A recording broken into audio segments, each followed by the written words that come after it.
तो पिछले के सेशन में हमने कंप्यूटर की वो बेसिक सिलेबस वगैरह के बारे में जानकारी ली और आज से हमारा ये कंप्यूटर का क्लास स्टार्ट होता है। तो आइए सबसे पहले हम लोग ये देखते हैं कंप्यूटर है क्या।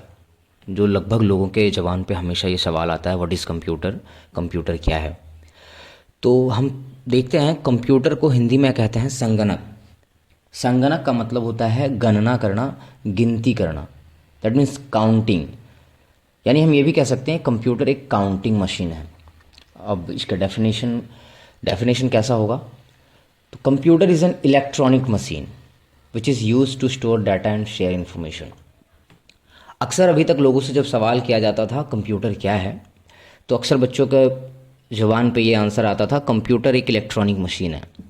तो मैं थोड़ा डिटेल में क्लियर करना चाहूँ कि कंप्यूटर एक इलेक्ट्रॉनिक मशीन है। इलेक्ट्रॉनिक मशीन क्या है? जो बिजली से चलती है। तो बिजली से चलने वाली मशीन तो फ़ैन भी है, बल्ब भी है, बहुत सारी मशीनें हैं। तो हम कैसे जानेंगे कि इनमें से कंप्यूटर कौन है?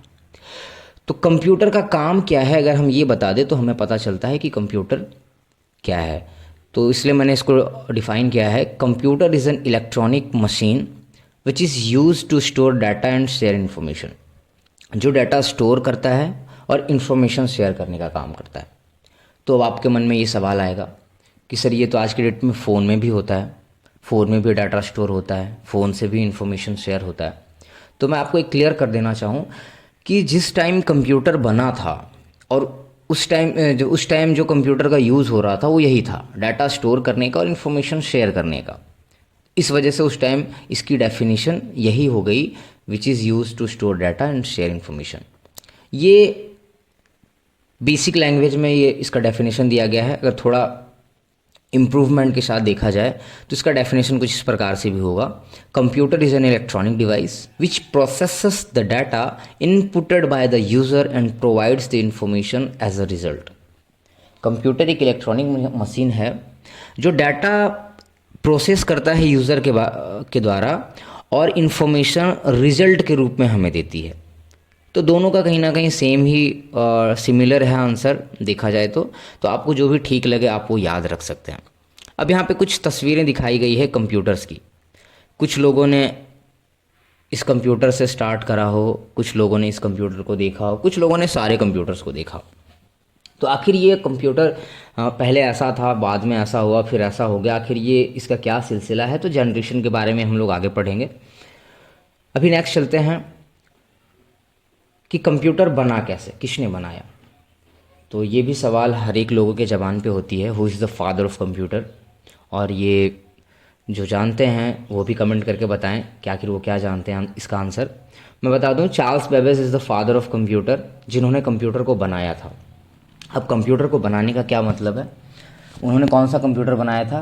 ये नंबर 1 वाला, ये नंबर 2 वाला, या नंबर 3 वाला? तो इसकी भी जानकारी हम लोग डिटेल में जनरेशन ऑफ कंप्यूटर चैप्टर चलेंगे तब पढ़ेंगे। अभी बेसिक इतना जानते हैं कि चार्ल्स बेबेज नामक एक इंसान थे जिन्होंने कंप्यूटर को बनाया था फर्स्ट टाइम, काफ़ी मेहनत के बाद, और इसलिए उनको फादर ऑफ कंप्यूटर कहा जाता है। कंप्यूटर के पिता की दर्जा दी गई है। अब आता है मदर ऑफ कंप्यूटर। तो अक्सर अभी तक के बेसिक सिलेबस में ये बहुत ही कम देखा गया है या पढ़ा गया है मदर ऑफ कंप्यूटर के बारे में। अधिकतर चर्चा फादर ऑफ कंप्यूटर की ही होती है। Then who is the mother of computer? उसका आंसर होगा एडा लवलेश। एडा लवलेश को मदर क्यों कहा जाता है, चार्ल्स बेबेज को फादर क्यों कहा जाता है, इसकी बेस बहुत ही अच्छे से डीपली जानकारी हम लोग जनरेशन ऑफ कंप्यूटर में लेंगे। इसके आगे हम लोग देखते हैं फुल फॉर्म ऑफ कंप्यूटर। तो जिनको भी कंप्यूटर का फुल फॉर्म पता है वो कमेंट बॉक्स में ज़रूर लिखेंगे। यहाँ पे मैंने कंप्यूटर के फुल फॉर्म को कुछ इस तरह से डिफाइन करने की कोशिश की है। C for common, commonly. O for operating, operator. M for machine. P for particular, purpose. U for user, used. T for trade, training, technology. E for education, entertainment. R for research. तो अब सबसे पहला सवाल ये आता है कि क्या सर कंप्यूटर के इतने सारे नाम हैं? एक एक सी से डबल डबल हैं, ओ से भी 2 हैं, यहाँ तो टी से देखा जा रहा है 3 3 नाम है, ऐसा क्यों? तो मैं एक छोटे से उदाहरण के साथ आपको समझाना चाहूँगा कि किसी एक बच्चे का नाम है रोहन। तो उसको उसके घर में क्या बुलाते हैं, शायद उनके मम्मी पापा उनको बाबू बेटा कह के बुलाते होंगे।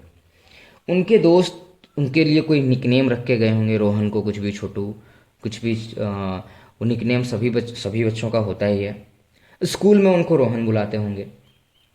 कुछ लोग ऐसे होंगे जो गालियां दे के भी बुलाते होंगे। यानी लड़का एक ही है बट उसके नाम अलग अलग हैं। क्यों? वो सिचुएशन पर डिपेंड करती है कि वो कौन से सिचुएशन से लड़का गुजर रहा है, वो जिस स्थान पे है वहाँ पे उसको क्या वैल्यू मिल रही है, उसी हिसाब से उसको नाम दिया जाता है। तो कंप्यूटर का भी नाम उसी तरह से अलग अलग डिफाइन किया गया है कि कंप्यूटर का यूज़ क्या हो रहा है। जैसे C for common, common and commonly both are same. Common that means साधारण, ऑपरेटिंग ऑपरेट कहीं और भी रहेगा, ऑपरेटर दैट मीन्स ये चालक है, चलने वाला है। एम फॉर मशीन, ये एक मशीन है। पर्टिकुलर विशेष, पर्पस उद्देश्य, कंप्यूटर का कोई उद्देश्य भी है। यू से यूज़र, यूज्ड उपयोगी है। टी फॉर ट्रेड, जो लोग व्यवसाय के लिए बिजनेस करने के लिए कंप्यूटर यूज़ कर रहे हैं वो कंप्यूटर को ट्रेड बोलेंगे। टी फॉर ट्रेनिंग, जो बच्चों को टीचर हैं पढ़ाने के लिए यूज़ कर रहे हैं वो तो ट्रेनिंग के लिए यूज़ कर रहे हैं। टेक्नोलॉजी, बड़े बड़े साइंटिस्ट इंजीनियर्स वो टेक्नोलॉजी का नाम देते हैं। ई फॉर एजुकेशन, जो बच्चे पढ़ने के लिए यूज़ कर रहे हैं उनके लिए तो एजुकेशन का ये सामान हो गया। ई फॉर एंटरटेनमेंट, जो बच्चे मूवीज़ देखने के लिए, गेम खेलने के लिए यूज़ कर रहे हैं उनके लिए एंटरटेनमेंट का हो गया। एंड आर फॉर रिसर्च, आविष्कार, खोज करने के लिए। तो मेरे ख्याल से आप लोग ये अच्छे तरह से समझ गए होंगे कि कंप्यूटर को अलग अलग नामों से क्यों हर जगह बताया गया है। क्योंकि आप किसी बुक में पढ़ेंगे तो कहीं कॉमन है, कहीं कॉमनली है। गूगल सर्च करोगे तो वहाँ पे भी ऐसे ही अलग अलग बट सिमिलर चीज़ें मिलेगी। तो घबराने की बात नहीं है, जिसका यूज जहाँ जिस हिसाब से हुआ है वहाँ उसका वैसा नाम पड़ गया।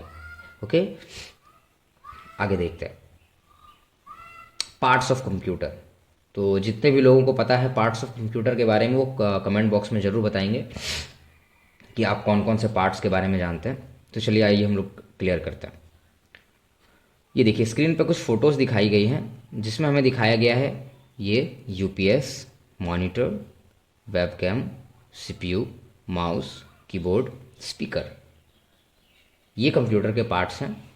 जी हाँ, ये कंप्यूटर के ही पार्ट्स हैं।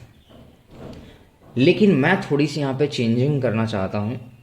ये कंप्यूटर के पार्ट्स तो हैं बट जब आपसे सवाल की जाए how many parts of computer, तब आप लोगों को डायरेक्टली क्या बोलोगे, कितने पार्ट्स होते हैं? 5, 6, 7 या 8? वहाँ पे आपका आंसर हो जाएगा गलत। क्यों? क्योंकि आइए नेक्स्ट देखते हैं। कंप्यूटर के सिर्फ 2 ही पार्ट्स होते हैं, एक हार्डवेयर और एक सॉफ्टवेयर। कैसे? तो एक एग्जांपल लेते हैं। यहाँ आपके जस्ट बगल में एक पिक्चर दिखाई गई है जिसमें लिखा हुआ है पार्ट्स ऑफ बॉडी, शरीर के अंग। अगर आपसे ये सवाल किया जाए पार्ट्स ऑफ ह्यूमन, तो आपके पास क्या जवाब होगा? लोगों के पास यही आंसर होता है अक्सर कि hand, foot, hair, head, nose, ear. लेकिन वो पार्ट्स ऑफ ह्यूमन नहीं है, वो पार्ट्स ऑफ बॉडी हैं। एक शरीर को भी जिंदा रहने के लिए, पर्टिकुलर काम करने के लिए एक इंटरनल एनर्जी की ज़रूरत होती है और एक एक्सटर्नल बॉडी की भी ज़रूरत होती है, तब जाके वो एक जिंदा इंसान है। क्योंकि अगर इंटरनल एनर्जी जो भी वो है जिसको लोग आत्मा भी बोलते हैं, तो अगर वो आत्मा हमारे शरीर में नहीं है तो लोग उसको मुर्दा बोलते हैं, लाश बोलते हैं। अगर हमारे पास हमारा बॉडी नहीं है तो लोग उसको भूत बोलते हैं। तो एक इंसान को जिंदा रहने के लिए जिस तरह से इंटरनल एनर्जी और एक्सटर्नल बॉडी दोनों ही जरूरी है, वैसे ही एक कंप्यूटर के लिए दोनों ही पार्ट्स जरूरी हैं, हार्डवेयर एंड सॉफ्टवेयर। अगर हम पार्ट्स ऑफ कंप्यूटर में इन सब का नाम देते हैं तो ये गलत नहीं है, लेकिन वो कंप्यूटर भी नहीं है। क्योंकि बिना सीपीयू के मॉनिटर किसी काम का नहीं है, बिना मॉनिटर के कीबोर्ड कोई काम का नहीं है, माउस कोई काम का नहीं है, अलग अलग किसी काम का नहीं है। इन सब को एक्टिवेट करने के लिए, चालू करने के लिए हमें सॉफ्टवेयर की ज़रूरत पड़ती है। यानी कि जब बात कंप्यूटर की आती है, पार्ट्स ऑफ कंप्यूटर, तो हमारा आंसर होना चाहिए there are 2 parts of computer, one is hardware and second is software. अगर समझ में ना आया हो तो आप कमेंट बॉक्स में ज़रूर बोल सकते हैं, मैं कोशिश करूँगा अगली बार अच्छे से समझाने की। अब आइए देखते हैं what is hardware and what is software. हमने तो पार्ट्स देख लिया कि हार्डवेयर होता है, एक सॉफ्टवेयर होता है। अब हार्डवेयर क्या है और सॉफ्टवेयर क्या है? तो that parts of computer which we can see, use and touch is called hardware. Computer का वैसा भाग जिसको हम लोग देख सकते हैं, यूज़ कर सकते हैं और छू सकते हैं, इसे हार्डवेयर कहते हैं। कुछ एग्जांपल्स हैं monitor, CPU, keyboard, mouse, speakers, UPS, printer, ETC. इन सभी को हम लोग कहीं ना कहीं एक बार टच करके देख सकते हैं और उसको टच करते हैं, इस वजह से वो हार्डवेयर है। आप इसको शॉर्ट में ऐसे भी कह सकते हैं, physical part of computer is called hardware. जिसको हम लोग फिजिकली टच कर सकते हैं वो हमारा हार्डवेयर है। नेक्स्ट देखते हैं software. What is software? That parts of computer which we can see, use but can not touch is called software. Computer का वह भाग जिसे हम लोग देख सकते हैं, यूज कर सकते हैं बट छू नहीं सकते हैं, उसे ही सॉफ्टवेयर कहते हैं। अब सॉफ्टवेयर में हम लोग कुछ एग्जांपल्स यहाँ पे दिखाया गया है। अगर यहाँ पे है क्रोम है, पावर पॉइंट है, एमएस वर्ड है, अगर ये सब समझ ना आ रहा हो तो आप इस तरह समझ सकते हैं। एंड्रॉयड फ़ोन में हर कोई WhatsApp, Facebook, Insta, YouTube, Gmail हर कोई जानते हैं। तो वो सारे सॉफ्टवेयर्स हैं, एप्लीकेशंस हैं। तो सॉफ्टवेयर की थोड़ी सी डिटेल्स जानकारी हम लोग सॉफ्टवेयर के टाइम में, और एक चैप्टर है जिसमें हम लोग पढ़ेंगे। अभी फ़िलहाल हम लोग हार्डवेयर और सॉफ्टवेयर क्लियर कर रहे हैं, तो हम लोग ज़्यादा इस पर डीप नहीं जाते हैं। बस इतना याद रखना है, that parts of computer which we can see, use but can not touch is called software. And hardware में आ जाएगा जिसे हम लोग छू सकते हैं वो हार्डवेयर, जिसे छू नहीं सकते हैं वो सॉफ्टवेयर। नेक्स्ट है इनपुट डिवाइस। अब ये इनपुट डिवाइस क्या है? तो काफ़ी बच्चे इनपुट डिवाइस और आउटपुट डिवाइस में कंफ्यूज रहते हैं, तो मैं इनको थोड़ा क्लियर कर दूं कि ज़्यादा कन्फ्यूजन की बात नहीं है।